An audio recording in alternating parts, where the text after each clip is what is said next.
Welcome back जनाब। Programme में आपको एक मरतबा फिर से खुशामदीद कहते हैं। और जनाब, आज के दौर में अल्लाह ताला की अता करदा जो ब्लेसिंग्स है ना, उस पर ग्रैटिट्यूड शो करना या शुक्राना अदा करना बहुत ज़रूरी है। कि अगर आप आज के वक्त में आपके पास छत है, सवारी है, आप अच्छा खा पी रहे हैं, रोटी है, आपके बच्चे भूखे नहीं हैं, अच्छी तालीम हासिल कर रहे हैं, तो ये अल्लाह ताला की अता करता जो बड़ी बड़ी नेमतें हैं, इसमें उनका शुमार होता है।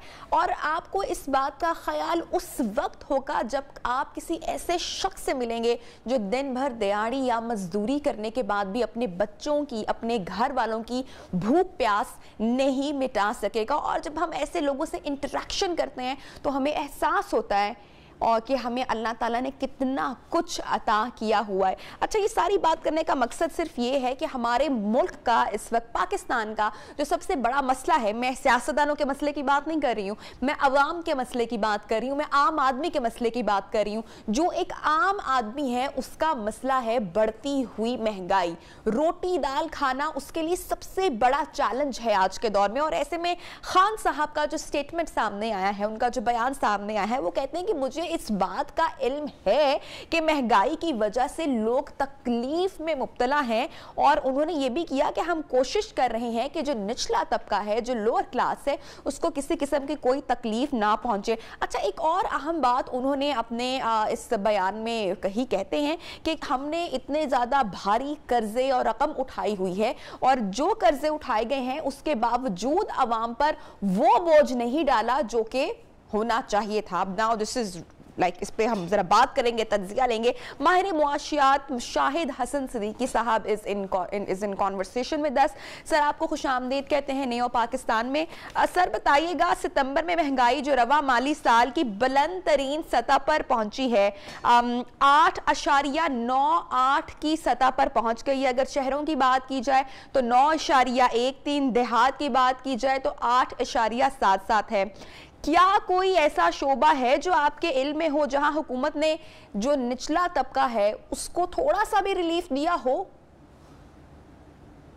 है कि हुकूमत ने जो गरीब लोगों को कुछ थोड़ा बहुत रिलीफ दिया है, उससे दुगने से ज्यादा। जी जी सर, आपको सुन पा रहे हैं? शाहिद हसन सिद्दीकी साहब हमारे साथ शामिल गुफ्तगू हैं, उनसे एनालिसिस हमने लेना है। खान साहब की जो ये स्टेटमेंट सामने आई है, बहुत ज़रूरी है कि हम महंगाई के हवाले से बात करें। जी सर, आप कुछ फरमा रहे थे।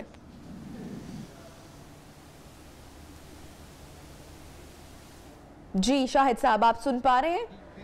खान साहब का जनाब रिसेंट स्टेटमेंट सामने आया है और उनके स्टेटमेंट के मुताबिक यही है, वो यही कहते हैं कि मुझे बिल्कुल इल्म है, मेरे नॉलेज में है कि लोग तकलीफ में हैं और आवाम पर जो महंगाई का बोझ है वो बर्डन बहुत ज़्यादा है। और हुकूमत जो है वो मुसलसल ये कोशिश कर रही है कि उस तबके को रिलीफ दिया जाए, वो तकलीफ में ना आए और उनके लिए कुछ किया जाए। लेकिन यहाँ पर सवालिया निशान ये बनता है, क्या वाकई ही हुकूमत वो संजीदा इकदामात उठा रही है कि वाकई ही आवाम को रिलीफ मिल रहा है या नहीं? शाहिद साहब से हम इस बारे में बात करें। जी सर, आपका एनालिसिस क्या कहता है, ये जो परसेंटेज बुलंद तरीन सतह पर पहुंच गई है महंगाई की शरह? देखिए, मेरी आवाज आपको आ रही है क्या? जी बिल्कुल सर, आ रही है। मैंने आपसे ये अर्ज किया था कि मौजूदा हुकूमत ने गरीब लोगों को जो थोड़ी बहुत मराहत दी हैं, उससे कहीं ज्यादा, दुगने से ज्यादा उनकी दूसरी जेब से निकाल लिए हैं। बिल्कुल मैं मेरे ख्याल से कोई तकनीकी वजूहात हैं जिसकी वजह से हम शाहिद हसन सिद्दीकी साहब को नहीं सुन पा रहे। हमारी बहरहाल कोशिश ये है कि हम उनका जो डीप एनालिसिस है, क्योंकि पूरे मामलात पर उनकी गहरी नज़र होती है, हम चाहेंगे कि उनका जो एनालिसिस है वो आप तक पहुँचे। तो मैं ये बात कर रही थी कि अवाम की जो इस वक्त तवक्कुआत हैं, इट्स अ बिग क्वेश्चन कि वो अब हुकूमत से दिखाई दे रही हैं या फिर वो ऑपोजिशन से दिखाई दे रही हैं। ये बात भी यहाँ पर सोचना जो है वो बहुत ज़रूरी है कि जो एक्सपेक्टेशंस की गई थी, महंगाई मुसलसल बढ़ती गई, पेट्रोलियम की मसनूआत में आपको पता है कि मुसलसल जो इजाफा होता जा रहा है, दाल रोटी सब्जी ये सारी चीज़ें एक आम आदमी की पहुंच से अब बाहर निकल चुकी हैं। तो इस पर हुकूमत के क्या इक़दामात हैं और हुकूमत कितना संजीदा दिखाई दे रही है? जी हसन साहब।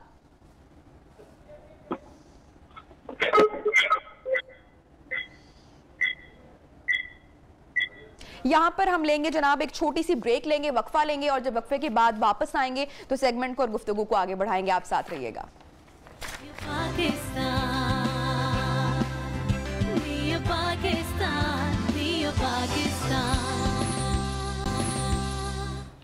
वेलकम बैक जनाब। प्रोग्राम में आपको खुशामदीद कहते हैं। इमरान खान साहब की जो बढ़ती हुई महंगाई पर और गरीब आवाम की हमदर्दी में जो नया स्टेटमेंट सामने आया है उसके ऊपर हम बात कर रहे हैं। शाहिद हसन सिद्दीकी साहब हमारे साथ मौजूद हैं।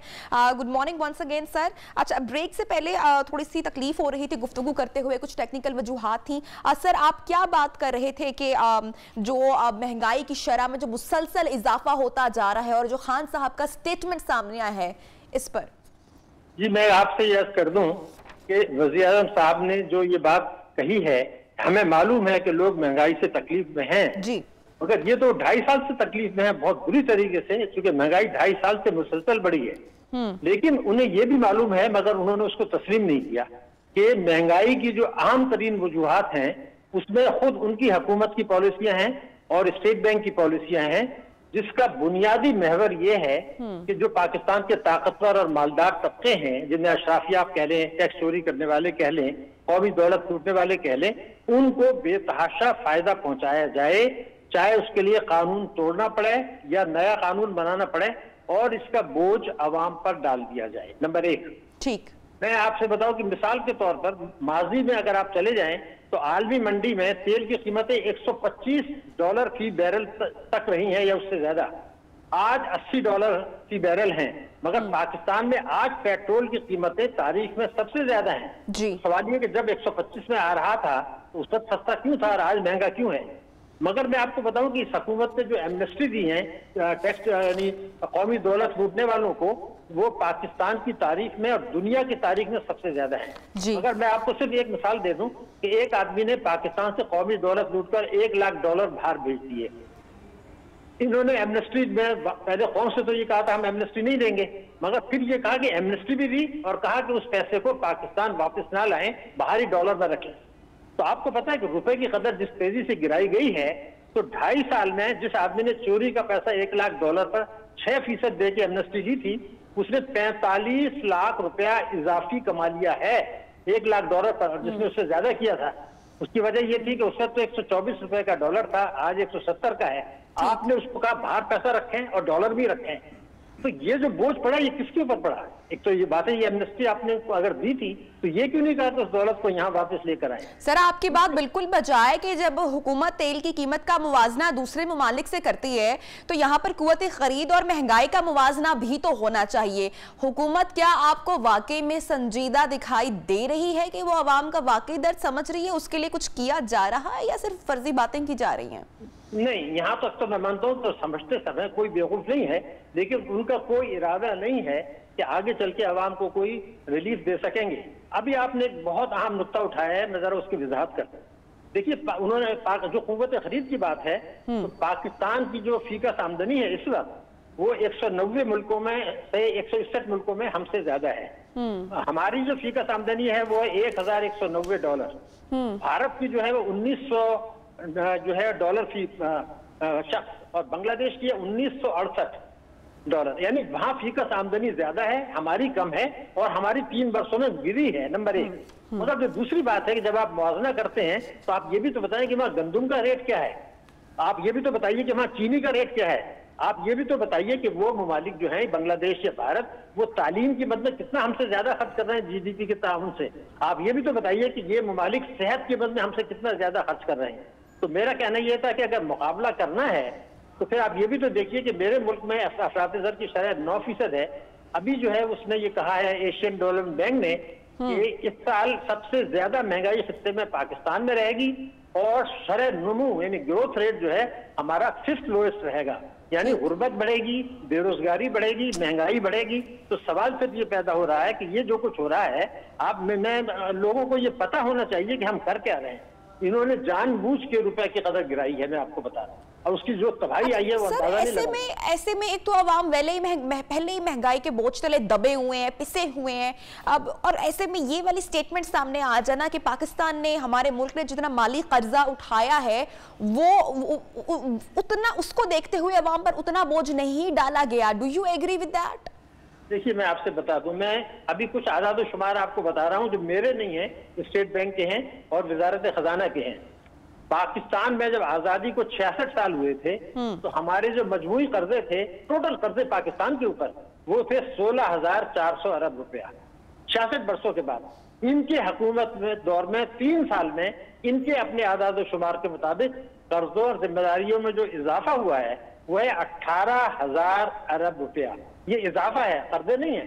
तो सवाल ये पैदा होता है कि इसलिए कर्जे तो पिछली हुकूमत ने भी नहीं लिए थे, बहुत कम लिए थे इससे, जबकि बड़े बड़े प्रोजेक्ट्स आए थे। तो पाकिस्तान की तारीख में सबसे ज्यादा इजाफा मुल्की कर्जों में और बैरूनी कर्जों में इस हुकूमत के दौर में हुआ है। तो सवाल ये पैदा होता है कि अगर बैरूनी कर्जे आपने 27 अरब डॉलर का इजाफा किया तो कुछ ये बात करते हैं, लोगों के जख्मों पर छिड़कते हैं कि जी हमने तो पुराने कर्जे वापस करने के लिए दिया है। तो मैट्रिक का जो स्टूडेंट है उसको भी पता है कि मैं आपसे अगर 1 लाख रुपए लूं और उसको वापस कर दूं तो कर्जे बढ़ेंगे नहीं। कर्जे कब बढ़ेंगे? जब मैं 1 लाख वापस करूं और 3 लाख के नए कर्जे लूं। ठीक, तो मैं जो स्टेटमेंट दे रहा हूं कि इस हुकूमत के दौर में जो कर्जे बढ़े हैं वो पाकिस्तान की तारीख में सबसे ज्यादा तेज रफ्तारी से बढ़े हैं और 66 साल में जितने कर्जे मजमूई थे उससे ज्यादा तो इजाफा कर दिया गया। अच्छा, यहाँ पे शाहिद साहब एक और अहम बात का मैं जिक्र करना चाहूंगी, क्योंकि जो है सेगमेंट क्लोज भी करना है, क्योंकि खान साहब ने अपनी तकरीर में जिक्र किया कि गंदम की दरामद का जो जिक्र हुआ, यकीनी तौर पर आपकी भी नजर से वो गुजरा होगा। तो पाकिस्तान एक फूड सिक्योरिटी रिस्क वाला मुल्क बनता जा रहा है और ज़रूरी मुल्क होने के बावजूद पाकिस्तान को अगर गंदम और चीनी की दरामद करनी पड़ती है, चाहे मजबूरी हो, तो आपको लगता है कि ये एक वजह है कि हमारी फूड सिक्योरिटी खत्म हो रही है? इस पर आप क्या कमेंट करेंगे? देखिए, बिल्कुल, जब आपने ज़री शुबे को नजरअंदाज कर दिया, नंबर 1। दूसरी बात यह कि आपने जखीरा अंदोजी करने की इजाजत दी और आपने स्मगलिंग होने दी, आपने मुनाफाखोरी की इजाजत दी। अभी देखिए मैं आपको बताऊं, स्टेट बैंक की रिपोर्ट आप पढ़ लीजिए, वो ये कहते हैं कि हमने सस्ती शरह सूद पर जो कर्जे दिए, सस्ती शरह सूद पर क्यों दिया आपने? सस्ती शरह सूद पर तो कई 100 अरब रुपए लोगों ने कर्जे ले लिए। वो कर्जे लेने के बाद किसी ने गाड़ियां खरीद ली, किसी ने गैर जरूरी इंपोर्ट कर ली, किसी ने जखीरा अंदोजी कर ली। तो ये जो सस्ती शरह सूद पर कर्जे देके आपने महंगाई बढ़ाई, आपने रुपए की कदर बढ़ाई, गिराई और आपने दरमदाद बढ़ा के पाकिस्तान का तिजारती खसारे का बेड़ा गर्क कर दिया। क्या हमें पता है कि इस साल इनके 14 महीने में 42 अरब डॉलर का तिजारती खसारा हुआ है, जो तारीखी है। मगर जो खौफनाक बात मैं आपको बता रहा हूं, आप ही की बात को आगे बढ़ा रहा हूं कि मैं अभी कह रहा हूं रिकॉर्ड पर, इस साल 14 अरब डॉलर का या 15 अरब डॉलर का करंट अकाउंट डेफिसिट होगा। लेकिन स्टेट बैंक के गवर्नर ने अभी ये कहा कि इस साल जो है वो 2% ऑफ जीडीपी से ज्यादा होगा, यानी 6 अरब डॉलर से या उससे ज्यादा। अब आप अगर एक तबाही आ रही है आपकी हरकतों की वजह से, तो आप कौम को 14 अरब डॉलर के बजाय 6 अरब डॉलर देख कह के गुमराह कर रहे हैं। तो ये तो तहकीकात होनी चाहिए। पहली तहकीकात ये होनी चाहिए कि रुपए की कदर क्यों गिराई आपने। मैं क्यों उस पर जोर दे रहा हूं आपको बताऊं। आपने गेहूं इंपोर्ट किया, कोई भी चीज इंपोर्ट की, तेल इंपोर्ट किया, खाने का तेल इंपोर्ट किया, तो ये पेट्रोलियम मसनूआत जो आती हैं, तो उसमें जब आप 100 डॉलर पर अगर आप इंपोर्ट कर रहे थे, 100 डॉलर की एक चीज, जब इमरान खान साहब आए थे तो उसकी मालियत बनती थी 12,400 अरब रुपया और मई में बनती थी, मई 2021 में 15,000 और अब बन रही है 17,000। फिर उसका कस्टम ड्यूटी आप ले रहे हैं। तो जितनी आलमी मंडी में तेल की कीमतें बढ़ेंगी, आप रुपए की कदर जान के गिराएंगे, आपकी टैक्सों की आमदनी बढ़ जाएगी और महंगाई बढ़ जाएगी। तो ये जो कुछ तमाशा हो रहा है, इसमें कोई तहकीकात नहीं होनी चाहिए कि ये आपने रुपए की कदर इतनी तारीखी क्यों गिराई, आप ये गैर जरूरी इंपोर्ट क्यों कर रहे हैं, आपने गाड़ियों के लिए कर्जे क्यों दिए इंपोर्ट के लिए, आपने लोगों को सस्ती शरह सूद पर कर्जे क्यों दिए। तो ये जो कुछ हो रहा है, ये तो स्कैंडल है, ये तो अवाम के ऊपर एक जुल्म है। ये पाकिस्तान की मईशत के साथ जुल्म है। मैं आपको बता रहा हूँ, ये खाली अवाम का मामला नहीं है, ये हमारी सलामती का मसला है। इसलिए कि आपकी बरामदात नहीं बढ़ रही और आपकी रेमिटेंसेस बढ़ रही हैं। 111(4) इनकम टैक्स ऑर्डिनेंस से जो पैसा बड़ी हद तक वापस चला जाता है। तो अगर हम इन चीजों पर गौर करेंगे तो अवाम को कुचल के चीनी आप क्यों इंपोर्ट करें? मिनिस्ट्री ऑफ कॉमर्स तो कह रही मत करें, उन्होंने कहा है कि हमारे पास जरूरत ही नहीं है हमें। तो आप जो गोदामों में पैसा वो निकालें, उनकी तहरीरी बात है कि आप ये चीजें क्यों इंपोर्ट कर रहे हैं। तो ये तो इंपोर्टर्स की लॉबी है, ये तो माफिया की लॉबी है, ये शुगर की लॉबी है। अब और फिर लोगों को गैर जरूरी तौर पर दूसरी चीजों में उलझा देते हैं। जैसे मैं बताऊँ, अब आपके पास ये एक जुमला से मैं बता रहा हूँ, ये जो पेंडोरा लीक्स आया, इसमें कुछ भी नहीं है, ये पब्लिसिटी हो रही है। जो कुछ अगर है, मैं आपको बता देता हूँ, तो जो असासे इस मुल्क के अंदर है चोरी के पैसे के, उससे 900 अरब मिल सकते हैं, उसकी बात नहीं कर रहे। जिससे 1 रुपया नहीं मिलना, पूरी कौम को आपने उसमें उलझा दिया। मैं एक सवाल पूछना चाहता हूं कि एक आदमी ने कौमी दौलत लूटी, उसने कुछ बाहर रखी, कुछ ऑफशोर में रखी है, कुछ पाकिस्तान में। तो पाकिस्तान के तो आपके कंट्रोल में है, 900 अरब रुपया मिल सकता है, हुकूमत को पता है, प्राइम मिनिस्टर को पता है, उसकी बात नहीं अच्छा कर रहे। सर, आपसे अगर मैं एक सवाल पूछूं कि कहां पर आपको लगता है कि जो खान साहब की जो उनकी टीम है, आपको लगता है कि उनसे कोई कोताही या वहां पर जो है कि प्रॉपर या बाकायदा हिकमत अमली नहीं है जिसकी वजह से महंगाई इतनी बढ़ती जा रही है? क्योंकि आपकी पूरी नजर होती है सारे मामलात के ऊपर, तो आपको क्या लगता है कि क्या हिकमत अमली अपनानी चाहिए कि कुछ दुरुस्तगी हो, महंगाई की शरह कुछ कम हो, आवाम पर बोझ कुछ कम पड़े, ताकि जो दाल चावल है वो तो कम से कम गरीब इंसान की पहुंच तक आ सके आसानी से? देखिए, आपने एक अहम सवाल किया है। अब मैं आपको अगर ये बता दूं कि इमरान खान साहब ने as a chairman Pakistan Tehreek Insaf इंतखाब से चंद हफ्ते पहले 10 नुकात बताए। मैं सिर्फ 2 नुकात की बात करना चाहता हूँ एक एक जुमले में। एक था टैक्सों का और एक था बिजली के तवानाई के शोबे का। मैं आपको यकीन दिलाता हूँ कि अगर वो उन 2 पर अमल कर लें तो आपको 4 महीने के अंदर पाकिस्तान में न सिर्फ महंगाई कम होगी, बल्कि आप ये देखेंगे कि रोजगार के मौके आने शुरू हो जाएंगे। लेकिन वो 2 जो इस्लाहात हैं, उसके लिए अब हमें ये पता चला है कि उनकी काबीना ही तैयार नहीं है। जिनको उन्होंने टिकट देके काबीना में लिया, वो खुद भी अब तैयार नहीं है, क्योंकि वो फिर ताकतवर तबका उनके ऊपर हावी हो गया है। और वो ये कह रहा है कि जनाब ये इस्लाहात हम आपको नहीं करने देंगे। और उससे पहले 5 साल जब ये वहां रहे थे sir thank you so much, आपने हमें ज्वाइन किया। उम्मीद तो यही है कि जो आने वाला साल है वो जरा आवाम के लिए महंगाई का तूफान जो है वो कोई अच्छी खबर बल्कि लेकर आए, ये तूफान में कुछ थोड़ी सी कमी पेशी आए। अच्छा जी, आगे बढ़ते हैं, चूंकि वक्त कम है तो एक बड़ी इंटरेस्टिंग न्यूज़ आपके साथ शेयर करने लगी हूँ। आपने अक्सर वीडियोज़ वायरल देखी होंगी, शादी की वायरल वीडियोज़ के। कभी दूल्हा दुल्हन जो होते हैं, कभी वो हेलीकॉप्टर पर अपनी बारात लेकर जाते हैं, कभी बड़ी बड़ी शाहाना गाड़ियों में ये अंदाज अपनाया जाता है। लेकिन ये जो आप इस वक्त मनाजिर देख रहे हैं जनाब, ये हुंजा के मनाजिर, वीडियो तो दिखाएं जनाब। हाँ, ये हुंजा के मनाजिर हैं, बड़े इंटरेस्टिंग मनाजिर हैं, जहां पर दूल्हा दुल्हन एक्सीवेटर के जरिए इनको घर पहुंचाया गया। लेकिन जैसे ही ये खबर वायरल हुई, चूंकि यह एक खतरनाक काम था, इट्स नॉट सेफ, तो जनाब इसके ऊपर जनाब जो असिस्टेंट कमिश्नर हैं आरिफ हसन साहब गालिबन, उन्होंने जनाब नोटिस लिया उस पूरे मामले का और जो है वो इस फेल को गैर जिम्मेदाराना करार दिया। इस वक्त हमारे साथ आरिफ हसन साहब भी मौजूद हैं। अस्सलाम वालेकुम, गुड मॉर्निंग सर। आरिफ साहब, ये वाकया कब पेश आया और इसकी इत्तला जनाब आपको जब मिली तो फौरन क्या कार्रवाई की गई, फौरन एक्शन लिया गया? जी, ये 3 दिन पहले की बात है। यहाँ पे कोई लोकल शादी हो रही थी।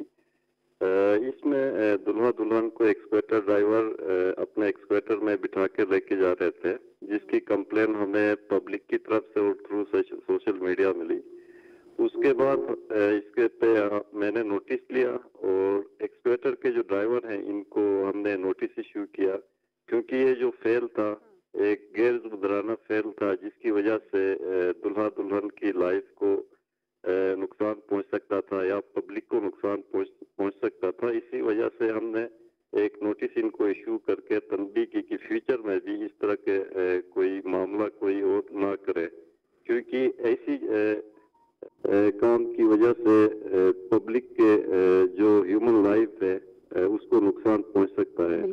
तो इसलिए हमने आइंदा के लिए भी लोगों को तंबीह करके। शादी की तकरीब के कितनी देर के बाद जो है वो नोटिस लिया गया मामले का और ड्राइवर के खिलाफ तो एक्शन किया ही गया है, दूल्हा दुल्हन का भी क्या कोई वर्डिक्ट, कोई मौकिफ सामने आया अब तक?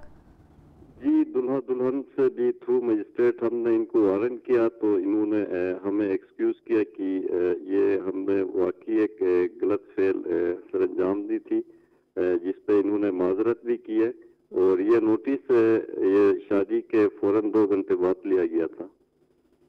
अच्छा, शादी की तकरीब के 2 दिन के बाद, यानी कि तकरीब में जो है वो रंग में भंग जो है वो पूरी तरीके से डल गया। अब थैंक यू सो मच। और बिल्कुल जी, हमें एहतियात बरतनी चाहिए। अक्सर लोग जो हैं वो इस तरह के स्टंट्स कर रहे होते हैं जो कि सेफ नहीं होते हैं, आपकी जान को खतरा हो सकता है। अक्सर लोग घोड़े पर बारात लेकर आते हैं जो बड़े शौकीन मिजाज होते हैं और आतिशबाजी के मनाजिर सामने हो रहे होते हैं, जिससे जो है वो जानवर भी खौफ खाते हैं, कोई भी नुकसान हो सकता है। और ऐसे माजी में बेशुमार वाकयात आए हैं, तो कोई भी स्टंट या इस सेरेमनी को डिफरेंट करने के लिए आप कोई सेफ मेथड इस्तेमाल करें ताकि कोई नुकसान जो है वो जानी नुकसान किसी किस्म का ना हो। जनाब, इसके साथ ही बढ़ेंगे प्रोग्राम में एक हेडलाइन ब्रेक की जानिब और 11 बजे के बाद आपसे होगी मुलाकात। Stay with us.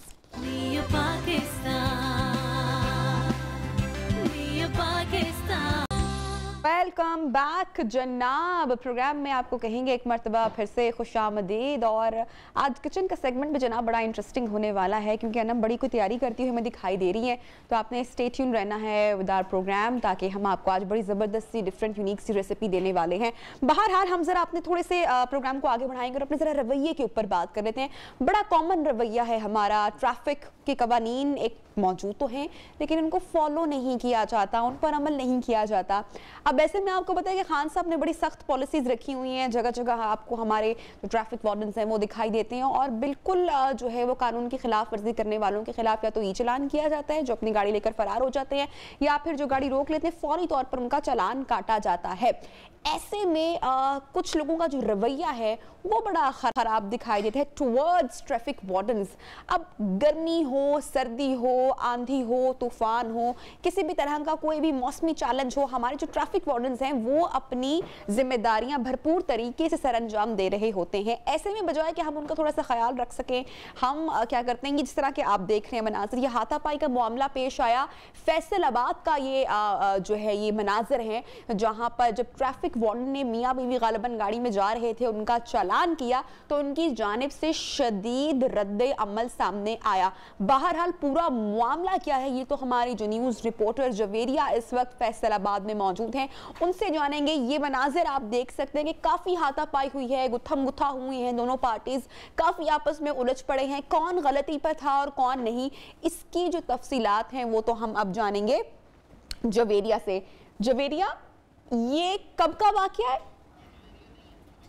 अच्छा जी, जवेरिया से हम बात करेंगे। ये बहरहाल आप वीडियो देख सकते हैं, इसकी कोई ऑडियो भी अगर है तो हम अपनी नाज़रीन को मेरे ख्याल से अगर हम सुनवा सकें कि किस नौयत का ये वाकया हुआ है। काफ़ी जो आसपास के जो लोग थे, यहाँ से जो गुजरने वाले लोग थे वो भी शामिल हो गए, इसके अंदर मार कुटाई में शामिल हो गए और शदीद रद्द अमल सामने। खातून को भी आप देख सकते हैं इस वीडियो में कि खातून भी जो है वो मार कुटाई में मुलव्वस दिखाई दे रही हैं। इस वक्त मामला क्या है और ये वीडियो कब की है और क्या एक्शन लिया गया है, सारे डिटेल्स जानेंगे जनाब हमारी न्यूज़ रिपोर्टर जवेरिया से। जवेरिया, ये कब की वीडियो है और कब का मामला है ये?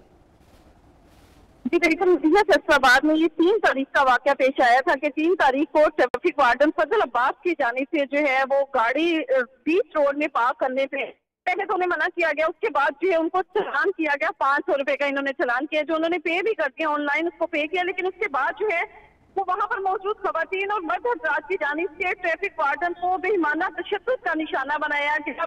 न सिर्फ इन्हें तशद्दुद का निशाना बनाया गया, इनकी वर्दी भी फाड़ दी गई, इनका वायरलेस सेट जो है वो भी छीन कर जो चलान बुक है वो भी फाड़ दी गई।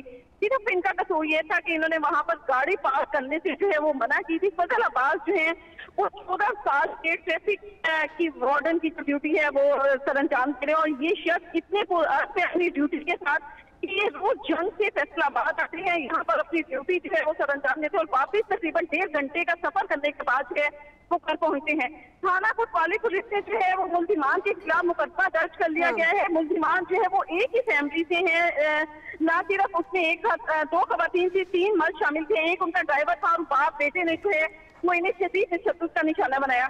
तो मुल्जिमान को अच्छा जुवेरिया, एक बार हमारे जरा नाज़रीन को बताएगा फॉर क्लैरिटी कि गलती पर कौन था, किस वजह से इनका चालान हुआ, जो आप बता रही है कि 500 रुपए का चालान किया गया, 1 वे आ रहे थे ये लोग, या क्या ऐसा इन्होंने किया कि इनका चालान हुआ? अच्छा, रोड पे चालान किया गया ना, वो मेन बाजार है अनारकली बाजार, ठीक है। तो वहाँ पे खवातीन की बहुत बड़ी मार्केट है जहाँ पर खवातीन जब वो शॉपिंग करने के लिए आती है, तो वहाँ पर ट्रैफिक को किसी सूरत भी ब्लॉक नहीं होने दिया जाता। चिंची रिक्शा हो या दूसरी रिक्शा हो, गाड़ी हो, वहाँ पे पार्क करने की इजाजत नहीं है। सिर्फ आएगी गाड़ी पैसेंजर्स को उतारेगी, उसके बाद वहाँ से रवाना हो जाएगी। वो खवातीन और वो फैमिली जो है वो भोना बाजार में एंटर हुए हैं, वहाँ पर जाके उन्होंने शॉपिंग शुरू की और वो बाजिद थे कि हमारी गाड़ी जो है वो यहीं पे रहेगी। फजलाबाद की जानिब से ना सिर्फ उनकी गाड़ी का चालान किया गया बल्कि उसके साथ साथ जो 6 गाड़ियां वहाँ पर मौजूद थी, 6 गाड़ियों का चालान किया गया। उसके बाद अच्छा, हम ये भी देख सकते हैं जुवेरिया वीडियो में कि जो खवातीन है, जो खातून है, उनको बड़ी क्लियरली और वाज़ेह तौर पर देखा जा सकता है कि वो भी अपनी गाड़ी से उतरी हैं और उन्होंने भी पूरी धक्कम पेल की है, मार कुटाई में प्रॉपर हिस्सा लिया है। तो मुझे बताएगा ये जो फैमिली है जो इतने बोल्ड तरीके से आकर वार्डन पर तशद्दुद कर रही है, जिनको कोई डर खौफ नहीं है, क्या इनका ताल्लुक किसी बात सिर्फ फैमिली से बताया जा रहा है? जी बिल्कुल, ये जड़ावाला रोड की रहायशी है और इनको कहा जा रहा है कि इन्हें किसी की पुष्पनाई हासिल है, जिससे बाइस जो है वो ये आपे से बाहर हुए थे कि एक तरफ फैसलाबाद को जो है वो इन्होंने पहले तो तशद्दुद का निशाना बनाया, उसके बाद वार्डन पुलिस जो है डीओ वहाँ पर पहुंची है, थाना कोतवाली पुलिस वहाँ पर पहुंची है, 2 मजीद पुलिस की वैन वहाँ पर मौजूद है। जिस खातून ने तो मारेंगे इन्हें, इनकी तरफ से ये इल्जाम आयद किया जा रहा है कि फजल अब्बास ने गाड़ी में बैठी हुई खातून पर अपने घर को रवाना होने लगे हैं। जब सारा मामला खत्म हो गया तो फजल अब्बास ने गाड़ी को नोक किया है, शीशा नीचे कर रहा है, उसके बाद सेंटर में बिजली कटी है तो उन्हें पंच किया है। तो जबकि इनके ट्रैफिक इंचार्ज का कहना है कि वहाँ पर सब मौजूद थे, खातून थे, वो खुद से उतर के आई है, उन्होंने आकर तो इन्हें कहा कि हम आपको देख लेंगे। संगीन नताइज की जो है वो चमकियां भी दी गई हैं कि आपकी खड़े खड़े आपको यहाँ पर पेट्रोल छिड़क कर आग लगा दी जाएगी, आपकी वर्दी को फाड़ दिया जाएगा, आपकी वर्दी को उतरवा दिया जाएगा। ये अल्फाज उस खातून के थे, उसके साथ जो उसके फादर और उसके भाई बिल्कुल ये जवेरिया में समझती हूँ कि ये बिल्कुल सरासर गलत रवैया है। मैं ये समझती हूँ कि चाहे वर्दी वाला अगर गलती पर भी हो और आपके साथ अगर तल्ख ज़बान भी इख्तियार किए हुए हैं, तब भी ये कहीं का इंसाफ नहीं है कि आप इस तरीके से खुलेआम तशद्दुद करें किसी भी शख्स पर और किसी भी ऑफिसर पर या किसी भी वर्दी वाले पर। ये सरासर गलत रवैया है। और जनाब अब मुझे अभी ये बताएगा कि क्या अभी कोशिश की जा रही है कि जो वार्डन है और जो ये फैमिली है इनके बीच में किसी किस्म की सुलह सफाई करवा दी जाए और मामला ख़त्म करवा दिया जाए? बिल्कुल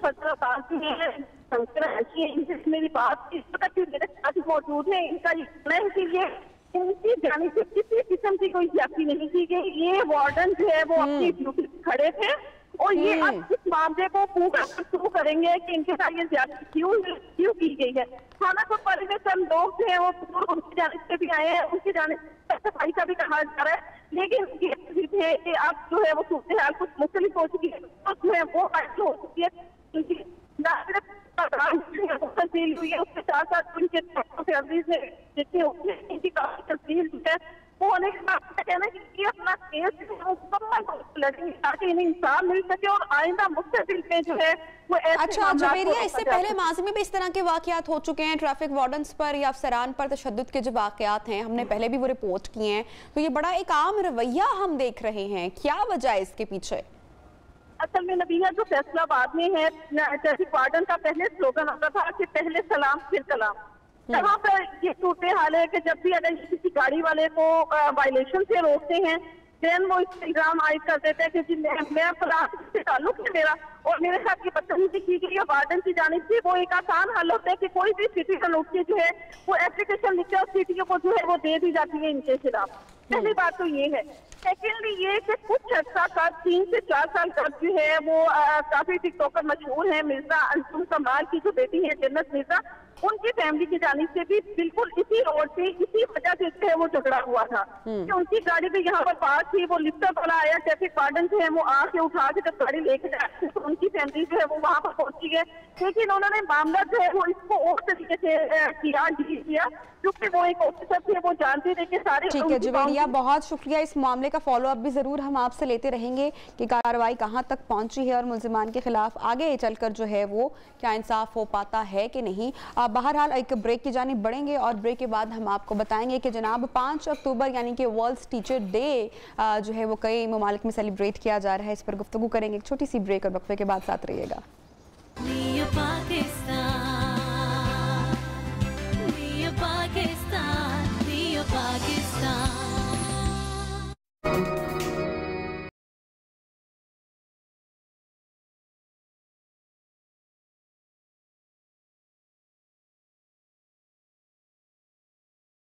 कहते हैं और जैसा कि ब्रेक से पहले मैंने जिक्र किया था कि 5 अक्टूबर को पाकिस्तान समेत दुनिया के कई ममालिक में वर्ल्ड टीचर्स डे सेलिब्रेट किया जाता है और आज के दिन को सेलिब्रेट करने का मकसद या आज के दिन जो सेमिनार्स या कॉन्फ्रेंस रखने का मकसद ये है कि जो असातिज़ा की हमारी माशरे में जो कम होती जा रही एक अहमियत है उसको एक मरतबा फिर से बहाल किया जाए, उसको उजागर किया जाए। और ऐसे ही हमारे अगर हम लोग हमारे रिलीजन की बात करें तो उसमें भी उस्ताद को वालिद की हैसियत हासिल है और ये कहा जाता है कि जो शख्स आपको एक लफ्ज़ भी अगर सिखा दे तो उस पर आप के लिए इज्जत करना वाजिब हो जाता है। लेकिन बड़ी बदकिस्मती की बात यह है और बड़े दुख की बात यह है कि हमारे मुआशरे में आज के दौर में उस्ताद को वो मकाम और वो इज्जत हासिल नहीं है, और इसमें कहीं ना कहीं हमारी तरबियतों का, बीइंग अ पेरेंट, वालिदैन का भी बहुत हद तक कसूर है कि हम बिल्कुल पसंद नहीं करते हैं कि हमारे जो टीचर्स हैं, स्कूल के, कॉलेजेस के, यूनिवर्सिटी के जो असातिज़ा हैं, वो किसी भी तरीके से कोई सख्त रवैया अपनाए। लेकिन हम ये भूल जाते हैं कि जब हमने घर में अपने बच्चे को भी कुछ सिखाना होता है तो हम उससे हर तरह से जो है वो डांट भी कर लेते हैं। तो मेरे ख्याल से टीचर्स को जो है उनका जो राइट्स हैं वो ज़रूर मिलने चाहिए ताकि हमारे बच्चे भी जो हैं वो तालीम के उस मयार तक पहुंच सकें जिसकी वालिदैन आज के दौर में शिकायत करते हमें दिखाई दे रहे हैं। बहरहाल तमाम असातिज़ा को जनाब आज हम न्यू पाकिस्तान में सलाम पेश करते हैं और प्रोग्राम में अब आगे बढ़ते हैं। जैसा कि आपको पता है कि आजकल बहुत ज़्यादा चर्चा है पेंडोरा पेपर्स की, विकीलीक्स और फिर पनामा पेपर्स के बाद जो है अब जो नई चर्चा है वो है पेंडोरा पेपर्स की, और इसमें कई लोगों के नाम इस फहरिस्त में शामिल हुए हैं और आने वाले टाइम में मजीद क्या क्या इंकशाफात होते हैं और किस किस का नाम सामने आता है ये तो वक्त ही बताएगा। बहरहाल अभी हम आपको बताएं कि पाकिस्तान में जिन अहम शख्सियात की ऑफशोर कंपनी सामने आई हैं वो तो एक लंबी फहरिस्त है, उसमें जनाब हम नहीं जाते हैं क्योंकि इट्स अ लॉन्ग लिस्ट। बहरहाल आज के शो में इस सेगमेंट में हम आपको जरूर ये बताएंगे और जानने की कोशिश करेंगे कि लोग ऑफशोर कंपनीज क्यों बनाते हैं और ऑफशोर कंपनियां होती क्या हैं। बहुत सारे लोगों की समझ से ये बात बाहर है। तो बेसिकली हमारे साथ इस पर बात करने के लिए जनाब बैरिस्टर अहमद पनसौता साहब मौजूद होंगे। अहमद साहब, welcome to the new Pakistan, आपको खुशामदीद कहते हैं। मेरा पहला सवाल आपसे यही है, जैसा कि आपने सुन लिया होगा, समझ लिया होगा कि ऑफशोर कंपनीज होती क्या हैं, हमारी आवाम की आसानी के लिए जरा आसान अल्फाज में बताइएगा सर। देखिए जी, ऑफशोर कंपनीज जो है इनको टैक्स हेवंस भी बोलते हैं, ऑफशोर अकाउंट्स भी बोलते हैं। ये कंपनी एक आम कंपनी होती है, उस तरह इसको क्रिएट किया जाता है, पर उन ममालिक में क्रिएट किया जाता है जहाँ पर जो टैक्सेशन सिस्टम हैं वो थोड़े से बेहतर हैं, जहाँ पर इस किस्म के डिस्क्लोजर की इतने प्रॉब्लम नहीं है जितना वगैरह हाई टैक्सेशन रेट हैं। तो उस तरह से ऑफशोर कंपनीज को क्रिएट किया जाता है और इनको शेल कंपनीज भी की जाती है। इसमें आपको लग से मुख्तलिफ ममालिक हैं जिसमें केमन आइलैंड हैं, ब्रिटिश वर्जिन आइलैंड हैं, पैनामा आपने सुना, और वहां पर इनको क्रिएट करने का मकसद ये होता है कि आप अपनी टैक्स मैनेजमेंट कर सकें, आपकी जो वेल्थ है उसके ऊपर उतनी हाई टैक्स परसेंटेज ना हो। जिस तरह कि आपने दुबई में भी देखा है कि बहुत सारे लोग जाते हैं इस वजह से कि वो टैक्सेशन सिस्टम बहुत बेहतर है। ये तो है उसका बेसिक पर्पज, या अकाउंट जो ऑफशोर है उनको किस तरह होल्ड किया जाता है, कि उनका तरीकाकार क्या होता है। फिर कुछ यूरोपियन कंट्रीज में जिसका स्विट्जरलैंड है, लुक्समबर्ग है, मोनाको है, यहाँ पर भी ये किया जाता है। लेकिन जो बुनियादी सवाल है इस वजह से ये हमारे मीडिया में बड़े हाईलाइट हो, इज इट इलीगल जी कीप एन ऑफशोर कंपनी? ये असल जो है तो मैं समझता हूँ कि बहस हो रही है। देखिए, ऑफशोर कंपनी को क्रिएट करना इलीगल नहीं है, टैक्सेशन मैनेजमेंट इलीगल नहीं है, हमेशा टैक्सेशन इवेजन इलीगल होती है। अगर आप उसकी डिक्लेरेशन नहीं करते, लेट्स से अगर आपकी या मेरी या किसी और आदमी की टैक्सेशन एक इस तरह मैनेजमेंट कंपनी है जिसको ऑफशोर कंपनी बोलते हैं और अपने टैक्स रिटर्न को डिक्लेयर नहीं करते, तो दैट इज एन ऑफेंस। बाकी ये कहना कि अगर आप किसी बेहतर निजाम में जाके टैक्सेशन को मैनेज करें, वो किसी तरह भी ऑफेंस नहीं। असल प्रॉब्लम जिन लोगों की जिनके नाम पैनामा पेपर्स में आए हैं वो लोग हैं जिन्होंने इनको डिक्लेयर नहीं किया। बाकी तो बहुत सारे जो तो यानी कि ऑफशोर कंपनी बनाना बेसिकली अहमद साहब गलत नहीं है, लेकिन जो असासा जात हैं या ऑफशोर कंपनी को पाकिस्तान में डिक्लेयर करना इज मोस्ट इंपॉर्टेंट थिंग। जी, उसमें भी दो बुनियादी फर्क हैं। एक आम शहरी के लिए, सियासतदान के लिए, पॉलिटिशियन जो कि MNA है, थोड़ा सा थ्रेशोल्ड है। जिस तरह MNA जो है वो आर्टिकल 62 और 63 पे उसके ऊपर थोड़ी सी एक्सपेक्टेंसी नहीं बल्कि बहुत ज्यादा इज एक्सपेक्टेड टू बी सादिक। एक आम आदमी जो है इस पर अगर आप देखें तो इनकम टैक्स का लॉ लगता है। जब आपने देखा कि नवाज शरीफ साहब के केस चले तो उसके ऊपर जो लॉ की एप्लीकेशन थी वो कॉन्स्टिट्यूशनल लॉ था, जिसकी वजह से उनको मेयरली एक अपनी सैलरी ना डिक्लेयर ना अहल भी किया गया। तो यस, आपकी बात बिल्कुल दुरुस्त है कि क्रिएट करना is not an offence, it is the miss declaration और कंसीलमेंट। अच्छा सर, एक सादी सी बात मैं आपसे पूछना चाहूंगी कि ऑफशोर कंपनी बनाने की जरूरत ही क्यों पेश आती है हमारे मुल्क के पॉलिटिशियंस को और जो बिजनेसमैन हैं या जो इन्वेस्टर्स हैं उनको? देखिए, ऑफशोर कंपनी बनाने की जो जरूरत है, ये तो सवाल बिल्कुल इस किस्म का है कि अगर आप एक बिजनेसमैन से पूछें कि जी आपने अगर पैसे कमाए हैं तो आप एक अच्छी टैक्स मैनेजमेंट क्यों करना चाहेंगे, या आप एक अच्छा टैक्स कंसल्टेंट क्यों हायर करना चाहेंगे जो कानून के दायरे के अंदर रह के को फायदे मिल सके। इस सवाल का जवाब तो बड़ा क्लियर है, ताकि आपकी जो टैक्सेशन है वो मैनेज हो जाए। इसी तरह अगर ऑफशोर कंपनीज को आप देखें तो ऑफशोर कंपनीज के बहुत सारे फवायद हैं इन द ग्लोबल इकोनॉमी। जिस तरह की दुनिया के जितने बेशतर अमीर लोग हैं वो बेसिकली इन ऑफशोर कंपनीज को क्रिएट इसलिए करते हैं ताकि उनकी वेल्थ जो है वो मल्टीप्लाई हो, ज्यादा हो, and there is nothing wrong with that. लेकिन जो पॉलिटिशियंस हैं या ऐसे लोग हैं जिनकी, जो मैं समझता हूँ जिनको पेप्स बोलते हैं, पॉलिटिकली एक्सपोज्ड पर्सन, वो इन ऑफशोर कंपनीज को इसलिए बनाते हैं कि उन कंपनीज के थ्रू उनकी वेल्थ जो है एक तो उसको लेजिटिमाइज किया जाए, दूसरा कंसील किया जाए। यहाँ पर वो ऑफेंस बन जाती है। बाकी तो आप बिल्कुल उसकी किसी किस्म की कोई ममानियत नहीं है और आप प्रॉपर डिस्क्लोजर हो तो there is nothing wrong with that. ठीक। अच्छा अहमद साहब, जो ऑफशोर कंपनीज हैं उनकी रकम की जो आसानी से जो मुंतकिली है वो किस तरह से मुमकिन है? क्योंकि हमारे यहाँ जो ये समझा जाता है कि हर ट्रांजैक्शन पर नजर होती है, तो जो बैरून मुल्क मुंतकिल की जाने वाली रकम है वो कैसे इदारों की नजरों से बच जाती है? देखिए जी, जो इसमें एक बुनियादी सवाल पर अगला आता है लॉन्ड्रिंग लॉ। होता ये है कि इन टैक्स हेवन्स में जो ऑफशोर कंपनीज बनाई जाती हैं, इसके अंदर जो पैसा लेके जाया जाता है उस ले जाने का तरीका कार भी गलत है।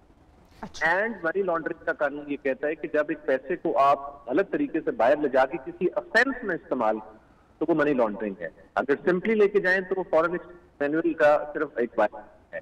अब प्रॉब्लम ये, आपने बड़ा पर्टिनेंट सवाल पूछा है, यहाँ पर आके रियल प्रॉब्लम, जितना कि अभी शहबाज शरीफ साहब की केस की आप देखेंगे, टीसीज आई हैं, शहबाज साहब के केस में, वहां पर प्रॉब्लम ये है पैसे का सोर्स बाहर ले जाने का ही क्लियर नहीं है।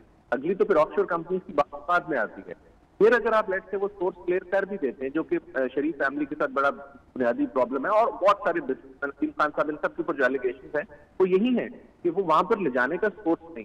अगला जब आप कंपनी ही गलत बनाते हैं तो वो एक ऑफेंस हो जाता है। तो that source coupled with that offence it becomes difficult thing to justify. और जो एक और इम्पोर्टेंट बात है, जो हमारा एफएटीएफ है उसका इस वक्त एक बड़ा इंपॉर्टेंट एफएटीएफ इसके ऊपर इसलिए है कि ऑफशोर कंपनी का जो सबसे बड़ा नुकसान है वो ये है कि अगर कोई टेररिस्ट एक्टिविटी में इस्तेमाल हो जाए पैसा, तो ये सबसे आसान तरीका है उस पैसे को इस्तेमाल करने का, because there is concealment of money और उसका कोई सोर्स आपको डिक्लेयर नहीं होता। तो FATF is also taking strict action कि ये कोई ऐसे काम में इस्तेमाल मत होए जो कि दुनिया को किसी उसका नुकसान फेस करना पड़े। किसी भी मुल्क में दहशतगर्दी का वाक़या होता है, दहशतगर्दी इज ऑन टॉप। नंबर 2 के ऊपर फिर आपके जो करप्शन के केसेस आप एक इंटरनेशनल रिजॉल्व सारे ममालिक इकट्ठे तो फाइट आउट करें। इंग्लैंड, अमेरिका, जहां पर सारे का सारा इलीगल मनी पास है, पता कितने बिलियंस ऑफ डॉलर्स बाहर हैं, वो सारे के खिलाफ एक एका किया जा रहा है सारी दुनिया में। इस करप्शन का इल गॉटन मनी जो है इसको एक्सपोज किया जाए ताकि दूसरे ममालिक में जाके ये सेफ हेवन्स में या वैसे पास मत हो। अच्छा अहमद साहब, जिन लोगों की ऑफशोर कंपनीज हैं और वो डिक्लेयर्ड नहीं है, एसेट डिक्लेयर नहीं है, टैक्स पेयर नहीं है, उनके खिलाफ फिर क्या कार्रवाई हो सकती है? देखिए जी, टेक्निकली तो जो उनमें से पार्लियामेंटेरियन तो सीधी डिस्क्वालिफिकेशन मूव की जा सकती है इन लाइट। वजीर आजम पाकिस्तान, साबका वजीर आजम पाकिस्तान को एक बड़ा मेयर माइनर जो था कि he did not declare his salary, उस पर उनको डिस्क्वालीफाई किया गया था। तो फॉलोइंग द सेम प्रिंसिपल फिर बेतहाशा और जजमेंट पे इफ्तिखार चीमा जजमेंट है, बहुत सारी जजमेंट है जिनकी रूह में ये कहा गया कि अगर एक पार्लियामेंटेरियन मिस डिक्लेरेशन करता है या कंसीलमेंट करता है, बल्कि इफ्तिखार चीमा केस में तो ये होल्ड हुआ था कि उन्होंने अपने वाइफ के एसेट्स डिक्लेयर नहीं किए थे, तो उस पर उनको डिस्क्वालीफाई कर दिया गया था। तो इस लाइन ऑफ जजमेंट पॉलिटिशियन के खिलाफ तो बड़ा स्ट्रिक्ट एक्शन है। जहां तक नॉर्मल पर्सन है जो कि पॉलिटिक्स में नहीं है, बिजनेसमैन है जिन्होंने डिक्लेयर नहीं किया, उनके खिलाफ इनकम टैक्स ऑर्डिनेंस के तहत कार्रवाई की जाएगी, जिसमें उनको बेतहाशा फाइन्स लगाए जा सकते हैं या proportionate to the wealth. Because एक आदमी जब अपनी इनकम टैक्स रिटर्न फाइल करता है तो एक सेल्फ डिक्लेरेशन देता है कि ये मेरे एसेट्स हैं। तो जब आप ये इस टाइप की चीज it comes on the surface कि आपकी एक एसेट चला है, तो दैट मींस कि आपने एक गलत बात की है, वो बेस्ड ऑन दैट आपके ऊपर फाइन्स लगाए जा सकते हैं, आपकी इनकम डिक्लेयर की जा सकती है, जिसके ऊपर फिर आपको टैक्स पे करना होता है। उनके खिलाफ income tax ordinance. Thank you so much Ahmad Pansoda साहब, आपने वक्त निकाला न्यू पाकिस्तान हमारे प्रोग्राम के लिए। जनाब यहाँ पर वक्त लेंगे, एक छोटा सा वक्फा लेंगे, ब्रेक लेंगे, और ब्रेक के बाद हाजिर होते हैं, साथ रहिएगा।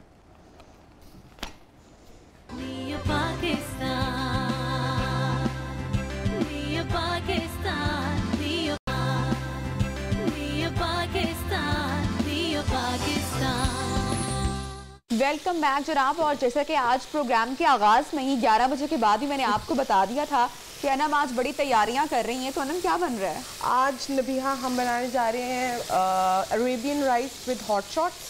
तो हॉट शॉट्स जो हैं वो आप फ्राई कर रही हैं। तो ये अरेबियन राइस है, तो ये अरबिक डिश है क्योंकि चाइनीज सॉस के साथ बनता है। बिल्कुल। और आपको पता है कि हमारी वन ऑफ बड़ी जबरदस्त चेन में ये बनाए जाते हैं, पसंद किए जाते हैं। और जितने के वहाँ पे मिलते हैं, मेरे ख्याल उसमें थोड़े से और पैसे डालकर आप 7-8 लोगों के लिए खाना दावत कर सकते हैं। अचानक 2 चूल्हे ऑन है, तो बता देते हैं ऑडियंस को क्या बन रहा है। सिंपल चिकन मैंने बोनलेस लिया था, उसको मैंने क्यूब्स में काट लिया था। उसको मस्टर्ड पेस्ट और क्या कहते हैं काली मिर्चें, कुटी हुई लाल मिर्चें, थोड़ा सा मस्टर्ड पेस्ट और सोया सॉस, और मैंने इसमें थोड़ा सा एक एग ऐड किया था ताकि उसको थोड़ा सा ना जरा क्रिस्प आ जाए। उसके बाद सिंपल मैदे के अंदर मैंने थोड़ा सा नमक ऐड किया था और उसके बाद इसको कोटिंग करके अब मैं इसको फ्राई कर रही हूँ। और दूसरी तरफ जैसे कि आप देख रही हैं नबीहा, सिंपल मैंने क्या किया, ऑयल लिया तकरीबन 1/3 कप के करीब। उसके अंदर मैंने लौंग ऐड किए, उसमें मैंने काली मिर्ची साबुत ऐड की, चिकन क्यूब ऐड की, और उसके बाद उसको थोड़ी देर पकाया, थोड़ा पानी ऐड किया, साथ ही मैंने राइस उसमें ऐड कर दिए। उसके बाद उसमें मैंने थोड़ा नमक डाला, और नमक डालने के बाद मैंने उसके अंदर ऐड किया चिकन पाउडर। अच्छा, ये सारा कुछ हमने बड़ा बैलेंस रखना है, क्योंकि अगर आप ज़्यादा डाल देंगे, क्योंकि चिकन पाउडर में भी नमक है, चिकन क्यूब में भी नमक है, तो इसलिए नमक का जो है तकरीबन कितने लोगों की सर्विंग है? अच्छा, ये हम बना रहे हैं तकरीबन ½ kg के करीब चावल है, तो हम ये तकरीबन good for like 8 to 9 people आराम से खा सकते हैं। अच्छा, उसके बाद जो है मैरिनेट करने के बाद आपने ½ एन आवर जो है चिकन को रख देना। रखने के बाद सिंपल आपने इस तरह से इसको मैदे में कोट करना है, और उसके बाद अच्छा क्रिस्प आया। यूजुअली घर में नहीं आ पाता, चिकन सख्त हो जाता है। अच्छा, वो बेसिकली आपने देखो कि अंडा है, इसमें जो ये मटेरियल आप देख रहे हैं, इसमें स्लाइट सा लिक्विड है, तो लिक्विड जब उसके साथ मैदे के साथ लग रहा है जाकर, तो वो उसको एक क्रिस्प दे रहा है। ठीक है। और चावल हमारे बनने में टाइम होगा थोड़ा सा, जी वो टाइम टेकिंग होगा थोड़ा सा, क्योंकि फुली कुक होने में थोड़ा सा वो। अब आप ये देख रही हैं कि ये जैसे ही इसका पानी ड्राई हो जाएगा, उसके बाद जो है हम इसमें थोड़ा सा येलो फूड कलर ऐड करेंगे, और मैं साथ कलर ऐड कर रही हूँ ताकि वो जो एक वो बाजार वाला एक जो प्रोफेशनल, और साथ ही इसके अंदर जो है ग्रीन इसी टाइम पे ऐड कर देंगे। ओके, ग्रीन चिलीज है, ये तकरीबन 4 से 5 ग्रीन चिलीज है, ये ऐड कर देंगे। अगर आप चाहें तो आप इसके अंदर वो भी शिमला मिर्च भी ऐड कर, वो मर्जी है, तो वो दोनों ऑप्शनल है आपके पास। पता चले कि जो अक्सर जो हरी मिर्च होती है वो बारीक वाली बड़ी तेज फ्लेवर की होती है, तो अगर मोटी आपको हरी मिर्च मिलती है तो कोशिश और अगर आपके पास अगर बिल्कुल भी टाइम नहीं है और आप सिर्फ अरेबियन राइस बनाना चाहते हैं, तो आपको पता है कि बाहर बड़े इजीली अवेलेबल होते हैं ये हॉट शॉट्स। इजीली बाहर से आपको फ्रोजन भी मिल सकते हैं, आप उनको भी फ्राई करें। लेकिन ये बड़ा अच्छा एक क्या कहते हैं डिश है। और आप इसके साथ जो मैंने इसकी सॉस रेडी की है नबीहा, वो ये है स्वीट, इसमें मैंने स्वीट चिली सॉस ऐड की है, इसमें थोड़ी सी टेबेस्को सॉस ऐड की है, और उसके बाद मैंने इसके अंदर जो है चिली गार्लिक ठीक है। उसके बाद हमने क्या करना है, सबसे पहले डिश में राइस रखेंगे, उसके ऊपर ये हॉट शॉट्स रखेंगे, और ऊपर ये निकाल लें हम। बिल्कुल, मैं आपको ये अलग से निकाल लेंगे हम, ये अलग से निकालेंगे। ठीक है, ये इसमें निकाल देते हैं हम। ठीक है, मैं आपको वो देती हूँ, इससे निकाल लें, इससे ज़रा हम जल्दी से। हाँ जी, अच्छी तरह ऑयल इसका निकाल के। हम सारा चिकन हम इसमें भी कर सकते हैं अभी एक जी, बाकी का चिकन भी हमारा जी इजीली। चिकन हमने कितना लिया तकरीबन ये 1 kg के करीब जो है बोनलेस चिकन है, इसको हमने ठीक है। ½ kg राइस थे और 1 kg हमारा 1 kg जो है हमारा चिकन है। ठीक है जी। अच्छा, आपने जब इसको डालना है तो इसको थोड़ा सा लाइक 1-2 मिनट आपने देने हैं जिसमें ये सेट हो जाए। ओके, फौरन चम्मच हिलाने से क्या होगा कि कोटिंग जो है वो उतर जाएगी। ओके, तो मीनवाइल जो है हमारे राइस में भी बॉयल आना स्टार्ट हो गया। ये ज़रा आएगा, अभी टाइम लेगा थोड़ा सा, पानी खुश्क हो जाएगा और हम इसको डिश आउट करेंगे। फिर कलर हमने ऐड भी करना है इसमें अभी, बस जब पानी ड्राई होगा तो फिर कलर ऐड होगा इसमें। ठीक है मलिहा, ओके। और इसमें ऐड कर देते हैं चिकन।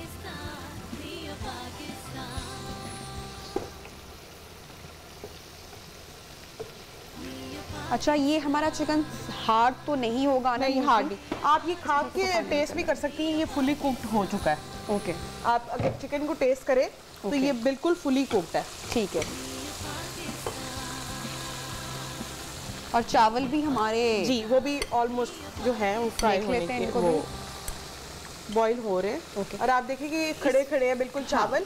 ये सबसे इम्पोर्टेंट अरेबियन राइस में रखें कि ज़्यादा चावल जो है उसको आपने नरम नहीं करना, ठीक है, बड़े अच्छे लगते हैं कि ज़रा चावल जैसे पानी खुश्क होगा हमने इसको निकाल लेना है जी। पानी खुश्क होने के बाद थोड़ी देर के लिए इसको दम पे रखेंगे, ठीक है। उससे क्या होगा कि चावल हमारे बिल्कुल डन हो जाएंगे। अब जैसे ही इसके अंदर थोड़ा सा पानी है तो मैं अब इसके अंदर क्या करती हूँ कि थोड़ा सा आप कलर ऐड कर लेते हैं। हाँ जी, बस थोड़ा सा 1-8 मिनट वेट कर लेते हैं और उसके बाद जो है हम इसके अंदर येलो फूड कलर जो है ऐड करेंगे। और इसमें लौंग और काली मिर्च इसी तरीके से हम रखेंगे? जी बिल्कुल, ऐड इसी तरह ही इसमें करेंगे, ठीक है। जैसे इसका ये पानी ड्राई होता है तो मैं इसके अंदर थोड़ा सा येलो फूड कलर ऐड करती हूँ। ठीक है, हम तब तक चिकन को थोड़ा सा मिक्स कर लेते हैं।